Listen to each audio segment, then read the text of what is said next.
The Valley of Elah is silent now. Where thunderous war cries once shook the earth, only the wind remains, sweeping across a battlefield soaked in the memory of something impossible. The giant has fallen. Goliath of Gath, 9 feet of ironclad terror, the undisputed champion of the Philistine army, lies face down in the dust. Defeated not by a seasoned general, not by an army of thousands, but by a teenage shepherd boy with a sling and 5 smooth stones. 1 Samuel 17 verse 50 tells us, "So David triumphed over the Philistine with a sling and a stone. Without a sword in his hand he struck down the Philistine and killed him." The Israelite army erupts. Shouts of victory echo through the hills of Judah. Men who moments before trembled in their sandals are now chasing the Philistines all the way to the gates of Ekron. The celebration is deafening. The impossible has become history. But across that same valley, in the chaos of the retreating Philistine camp, past the overturned supply carts, the abandoned weapons, the fleeing soldiers, something darker is stirring. Eyes filled not with fear, but with rage. Because Goliath didn't just leave behind an army. He left behind brothers. And brothers remember. But what happens when the dead giant's family seeks vengeance? The true cost of defying Goliath's bloodline is about to unfold. To understand what comes next, we have to understand who Goliath really was. He wasn't an anomaly. He wasn't a freak of nature born in isolation.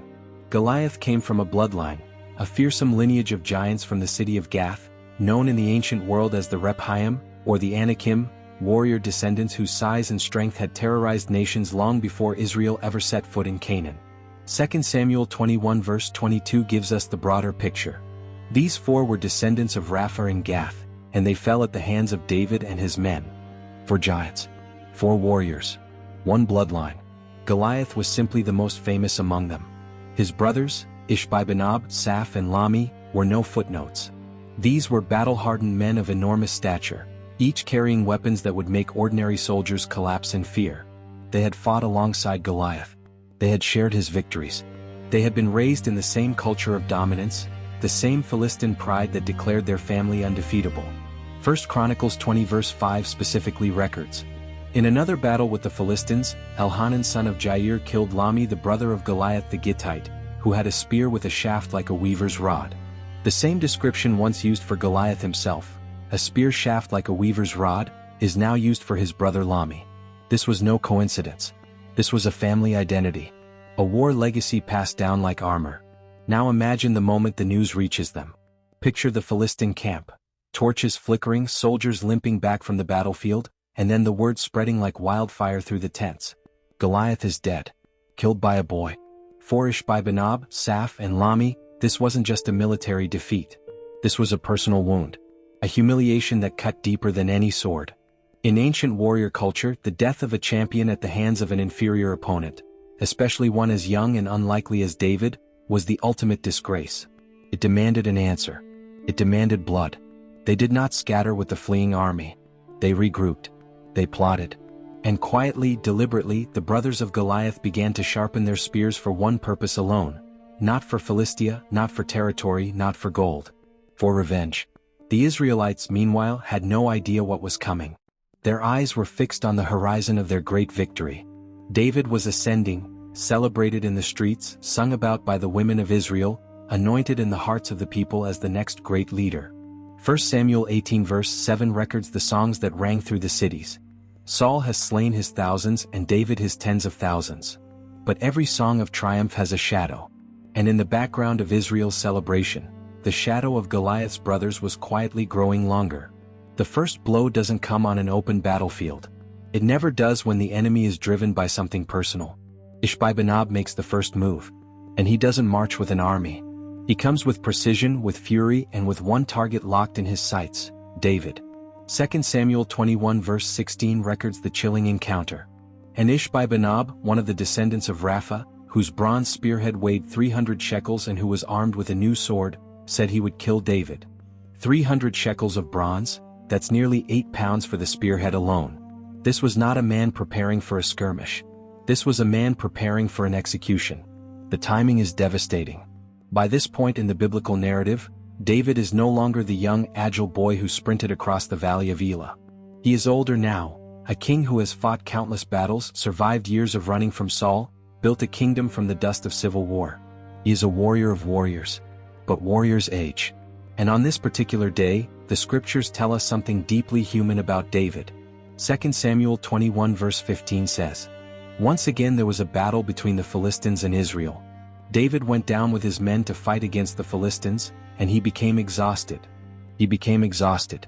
That one word changes everything. This is the moment Ishbi-benob had been waiting for. A David who is tired, a David who is vulnerable, a David who, for perhaps the first time since the Valley of Elah, looks beatable. The giant closes in. The same cold calculation that Goliath once carried onto the battlefield now burns in his brother's eyes. To Ishbi-benob, this was never just war. This was justice for his fallen brother. This was the moment the house of Goliath reclaimed its honor. The threat is real. The danger is immediate. And for the first time in a long time, the man who killed a giant is inches away from being killed by one.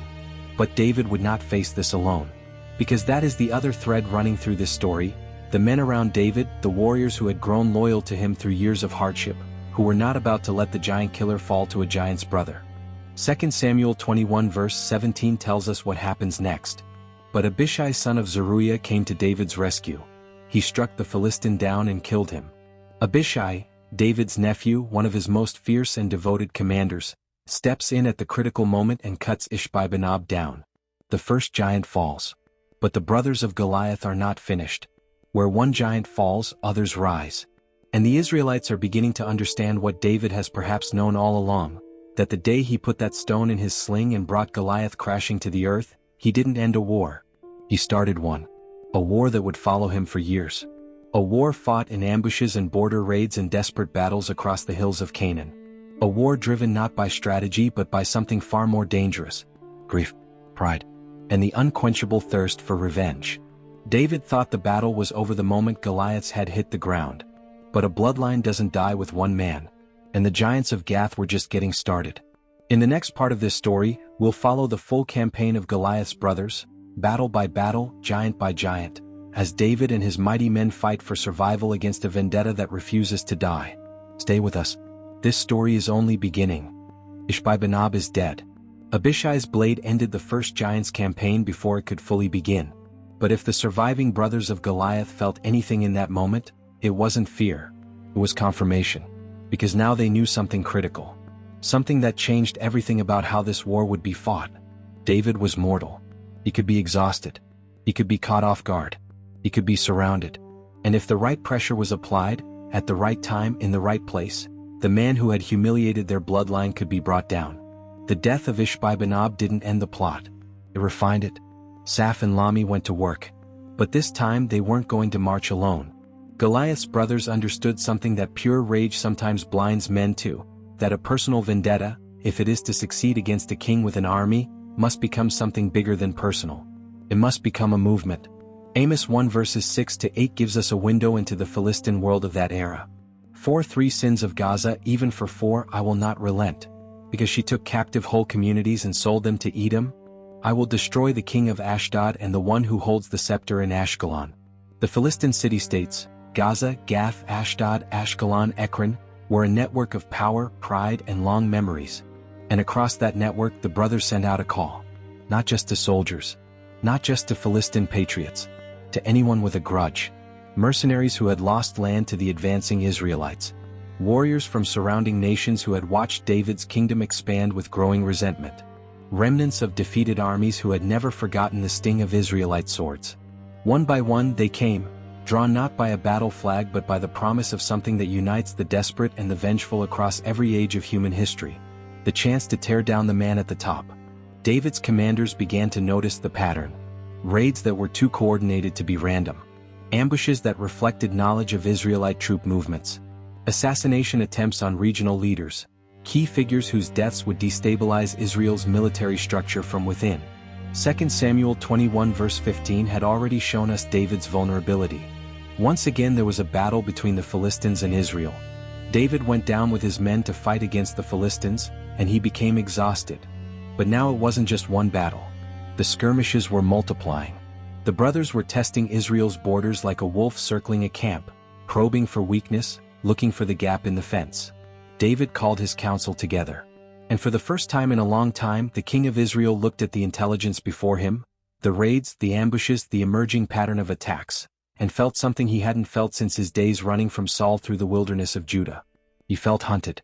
These giants weren't simply avenging their brother. They were executing a strategy. A long game. One designed to do what no single battle ever could, not destroy David's army but exhaust his kingdom, drain his resources, erode his people's confidence, and eventually, when Israel was tired and fractured and desperate, strike the killing blow. The confrontation, when it finally came, was unlike anything the Israelites had faced since the early days of the conquest of Canaan. This wasn't a border skirmish. This wasn't a night raid on a shepherd's settlement. This was an army, assembled with purpose, led by giants.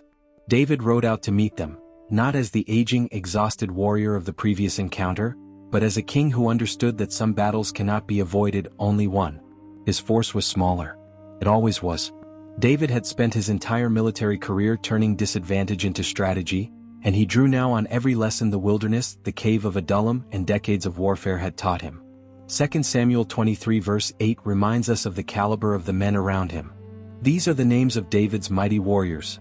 Josheb-Basshebeth, a Tahkemonite, was chief of the three. He raised his spear against 800 men whom he killed in one encounter. These were not ordinary soldiers. David's mighty men, the Gibrim, were the elite of the ancient world. Men forged in the same fires of hardship and faith that had shaped David himself. Men who had fought beside him when he had nothing, when he was a fugitive, when all he had was courage in God. They would need every ounce of both today. The battle erupted across the terrain with brutal, chaotic force.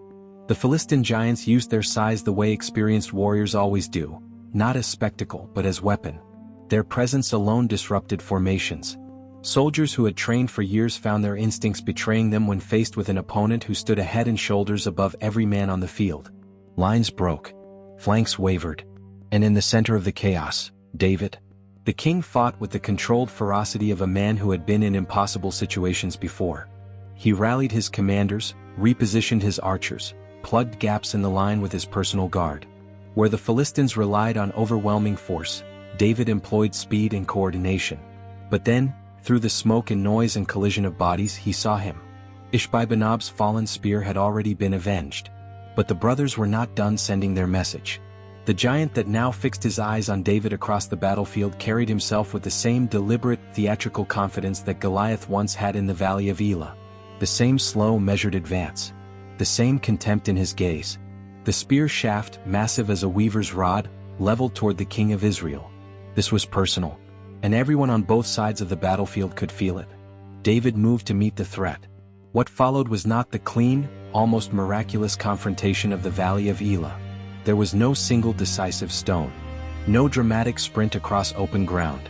This was close, brutal, and ugly, the kind of combat where strength and size matter enormously, and where a king who has aged through decades of war is not the same unstoppable force he once was. The giant pressed his advantage. David fought back with everything he had: skill, instinct, the deep muscle memory of a lifetime of battle. But the weight of the assault was staggering. And then, a flash of movement from the left flank. 2 Samuel 21 verse 17 gives us the moment. But Abishai son of Zeruiah came to David's rescue. He struck the Philistine down and killed him. Abishai again. The same fierce, unyielding nephew who had saved David's life before, arriving at the precise moment when the giant's advantage was about to become fatal. The Philistine crashed to the earth. And in the aftermath, with the battle still raging around him, Abishai grabbed David's arm and spoke words that would change the course of the war. 2 Samuel 21 verse 17 continues. Then David's men swore to him, saying, "Never again will you go out with us to battle, so that the lamp of Israel will not be extinguished." The lamp of Israel. That is what David's men called him. Not just a king. Not just a warrior.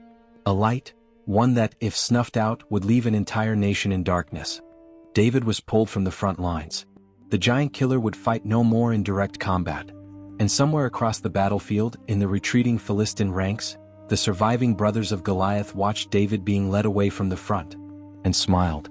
The Israelites celebrated what they believed was a victory. They had held the line. The giants had been pushed back. David was alive. The kingdom was intact. But Saph and Lahmi were students of war. And they understood something that inexperienced commanders often miss, that a tactical retreat is not a defeat. It is a repositioning. While Israel rested, the brothers were moving. The next phase of their strategy was not built on brute force.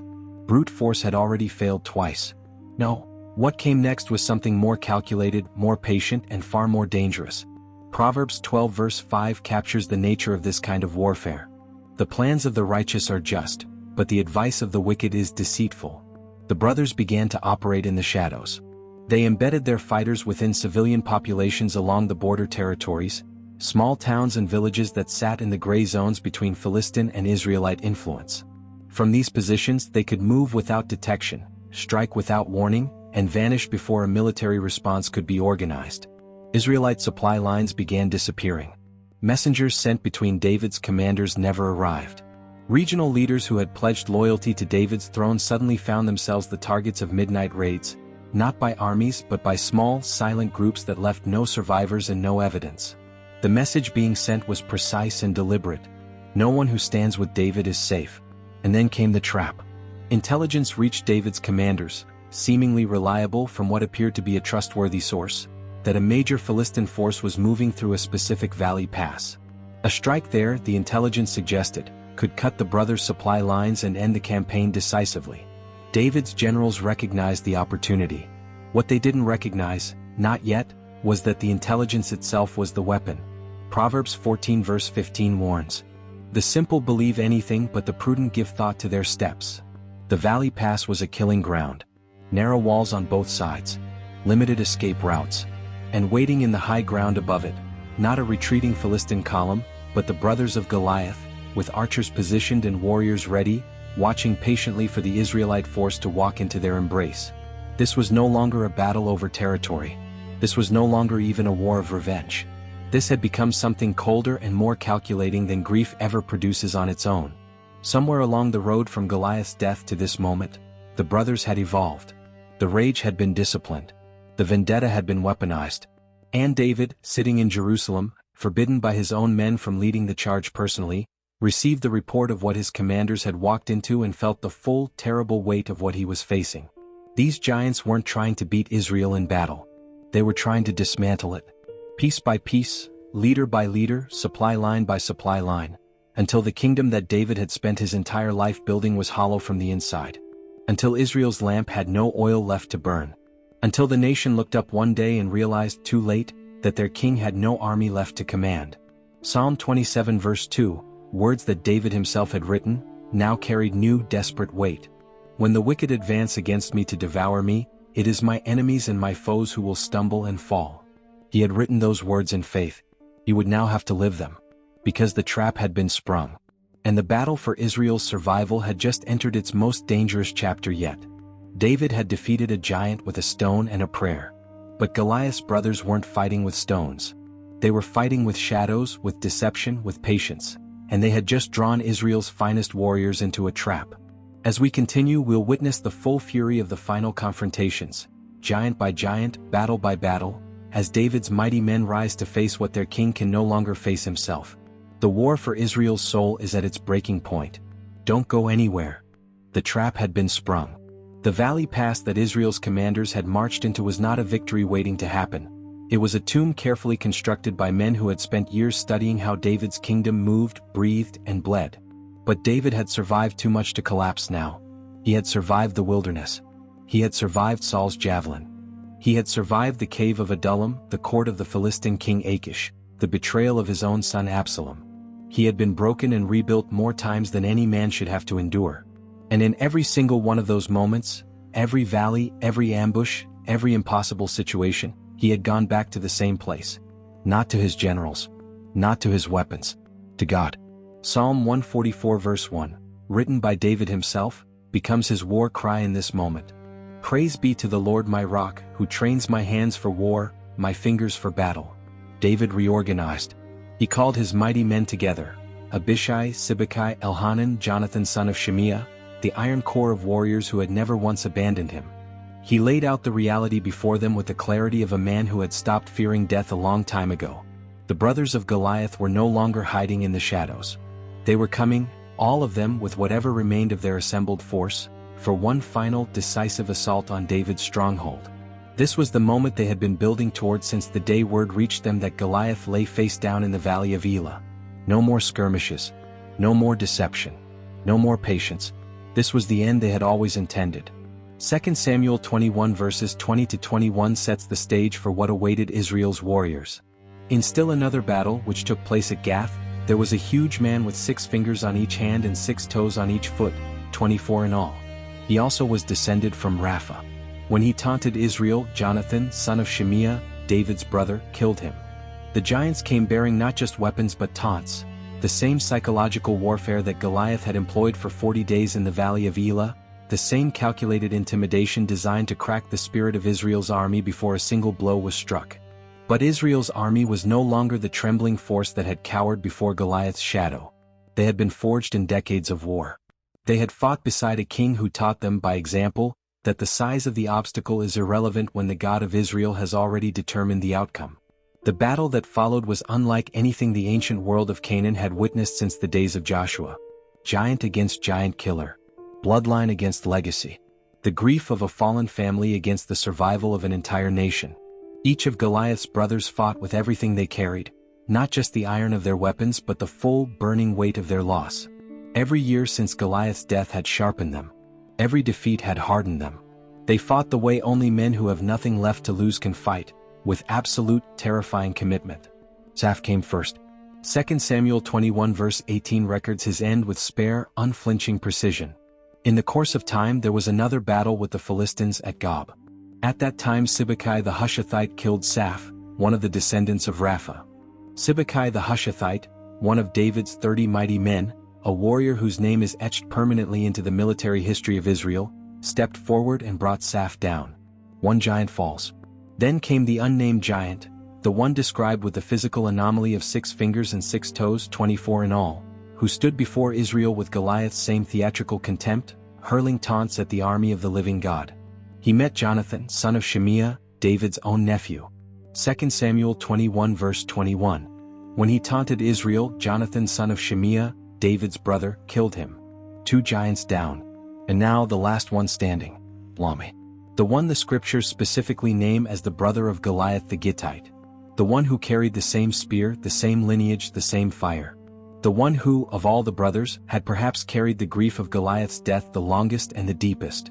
The confrontation with Lahmi is the chapter that closes the entire bloodline of Goliath. 1 Chronicles 20 verse 5 names the warrior who faces him. In another battle with the Philistines, Elhanan son of Jair killed Lahmi the brother of Goliath the Gittite, who had a spear with a shaft like a weaver's rod. A spear shaft like a weaver's rod. That description, used first for Goliath in 1 Samuel 17 verse 7, now used again for Lahmi, is not accidental. The writer of Chronicles is making a deliberate, profound point. This was the same weapon, the same threat, the same symbol of Philistine dominance that had once paralyzed an entire Israelite army with fear. But this time, Israel did not tremble. Elhanan son of Jair stepped forward, one of David's mighty men, a warrior shaped by the same school of faith and fire that had produced every giant killer in David's circle. And he did to Lahmi what David had done to Goliath. He brought him down. The last of Goliath's brothers fell to the earth. And with him fell the vendetta. The plot. The years of shadow warfare and ambush and deception and desperate, grief-fueled strategy. 2 Samuel 21 verse 22 provides the closing verdict on the entire campaign. These 4 were descendants of Rapha and Gath, and they fell at the hands of David and his men. For giants. For confrontations. For endings. Not by the hand of David alone, and this is critically important, but by David and his men. The king who had once stood alone in a valley with a sling now stood as the head of a body. A community of warriors, forged in shared suffering, bound by shared faith, fighting as one organism for the survival of their people. The Philistines that remained, the mercenaries, the border fighters, the opportunists who had rallied to the brothers' cause, looked around at the fallen giants and made the only rational calculation left to them. They ran. The hills of Canaan fell quiet. Israel's borders held. And David, the lamp of Israel, the shepherd king, the giant killer, stood in the aftermath of the final battle and breathed. It was over. Psalm 18 verses 48-49, words David wrote in reflection on God's protection through every battle. He is the God who avenges me, who subdues nations under me, who saves me from my enemies. You exalted me above my foes, from a violent man you rescued me. Therefore I will praise you, Lord, among the nations. The bloodline of Goliath was finished. But the lessons it left behind, the cost of revenge, the courage of loyalty, the faithfulness of God in the darkest valleys, would echo through the history of Israel forever. When the last sword was sheathed and the last giant buried, David did not celebrate the way he had after Goliath's death. There were no songs this time. No women dancing in the streets. No shouts echoing from city to city. Because David had lived long enough and lost enough to understand something that youth never fully grasps about war. Every man who dies on a battlefield, including your enemy, was once someone's son. Goliath's brothers had not been born into hatred. They had been born into a family, into a culture, into a world that shaped them the only way it knew how, through strength, through pride, through the warrior code of the Philistine city-states. And when they lost the brother who stood at the center of all that identity, they did what human beings have always done in the face of unbearable grief. They reached for vengeance. Because vengeance feels like action. Feels like power. It feels like a way to make the pain mean something. Proverbs 20 verse 22 speaks directly to this human impulse. Do not say, I'll pay you back for this wrong. Wait for the Lord, and he will avenge you. The brothers of Goliath had not waited. They had carried their grief like a weapon, sharpened it over years, and ultimately been destroyed by the very force they had set in motion. David understood this. He had written Psalm 23, the shepherd's psalm, not as an abstract theological statement, but as the testimony of a man who had genuinely walked through the valley of the shadow of death and come out the other side. Not unscathed, not unchanged, but alive. Even though I walk through the darkest valley, I will fear no evil, for you are with me. Psalm 23 verse 4. He honored his mighty men, Abishai, Sibbecai, Elhanan, Jonathan, in the great record of Israel's warriors that would be preserved for generations. These were not footnotes. They were pillars. Men whose courage in the shadow of giants deserved to stand permanently in the memory of their people. 2 Samuel 23 verse 17 captures David's spirit toward those who risked everything for him. Far be it from me, Lord, to do this. Is it not the blood of men who went at the risk of their lives? He would not let their sacrifice be forgotten. And as for Goliath himself, the original giant whose death had set everything in motion, David did not erase his memory with contempt. He understood that Goliath too had been a product of his world. A warrior shaped by his culture, his bloodline, his gods. The real lesson of Goliath's story was never about the size of the giant. It was always about the source of the courage that faced him. 1 Samuel 17 verse 47. The words young David had spoken before the stone ever left his sling, still rang as true in the twilight of his reign as they had in the morning of his youth. All those gathered here will know that it is not by sword or spear that the Lord saves, for the battle is the Lord's, and he will give all of you into our hands. The battle is the Lord's, not David's, not the mighty men's, not Israel's military strategy or superior tactics or exceptional courage, though all of those things mattered. The battle belongs to God. That was the lesson Goliath never learned. The lesson his brothers refused to accept. The lesson that every generation since has had to rediscover in its own valley, against its own giants, with its own 5 smooth stones. Whatever giant you are facing today, whatever vendetta is pursuing you, whatever shadow has been following your steps, whatever spear shaft as thick as a weaver's rod is being leveled in your direction, the battle is not yours alone. It never was. And that is the full, extraordinary story of Goliath's brothers, a tale of grief, revenge, loyalty, and the unstoppable faithfulness of God through every chapter of David's life. What do you think? Do you believe vengeance can ever truly bring peace? Or does it only deepen the wound it's meant to heal? Drop your thoughts in the comments below. I genuinely want to hear your perspective on this. If this story moved you, encouraged you, or taught you something today, hit that like button. It helps more people find this content. Subscribe to the channel so you never miss another deep dive into the stories the Bible holds that most people never hear. Share this video with someone who needs to be reminded today that no giant, no matter how tall, no matter how long they've been chasing you, has the final word. And turn on the notification bell, because the next story we're diving into is just as powerful, just as layered, and just as relevant to your life today as this one. The battle is the Lord's. And we'll see you in the next one.